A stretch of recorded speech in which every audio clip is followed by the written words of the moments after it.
area. Swazi, I'd vote for Swazi in a heartbeat because when he was in there before, he was able to handle the job, so you know what you're getting. I agree with you with regard to the immigration out of control, but it didn't happen overnight. This has been going on now for 30 years because the Congress will not deal with it because they're too afraid. I think crime is out of control. I agree with Maureen. You know, if somebody does something, there are consequences. You jump a turnstile, there are consequences, you know. That's it.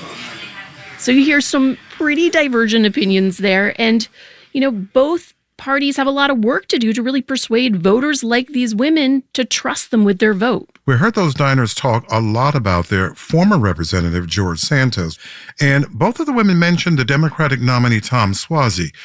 Would you remind us again how he got in the race and who he's running against? So, Michael, since this is a special election, the party leaders chose the Democratic and Republican candidates. And for Democrats, it's former Congressman Tom Suozzi. He's a moderate, pledged to work across the aisle. He held this seat for 3 terms until running unsuccessfully for the Democratic nomination for governor last year. He gave up his seat in Congress to do that. He's really focused on the cost of living, removing the state and local tax cap, lowering prescription drug prices. We're going to get more into the details of his full platform in the coming weeks, but he's running against Republican candidate Mazi Pilip, a Nassau County legislator. She was born in Ethiopia, but immigrated to Israel, where she served in the Israeli Defense Forces. She met her husband there. They now live in Glen Cove with their 7 children.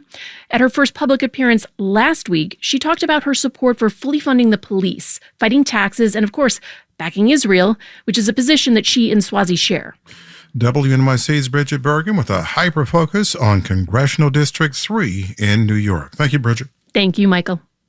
And much more to come before that special election, which is February 13th.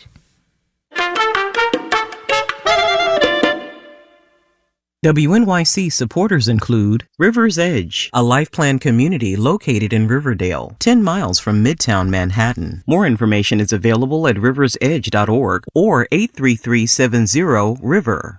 Sponsoring WNYC means reaching hundreds of thousands of engaged and discerning listeners who've made our shows part of their daily routine. Find more on sharing your business message with WNYC's unique audience at wnyc.org/sponsorship.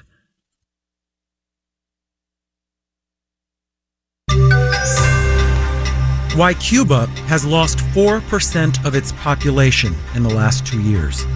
Marketplace Morning Report is supported by UKG, an HR payroll and workforce management solution designed to help make a fairy tale workplace a reality. UKG, our purpose is people.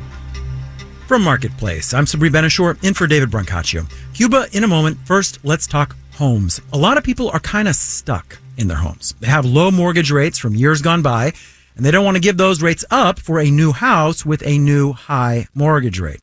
That means a lot of the supply on the market is coming from newly built homes. We're going to find out how those new home sales are doing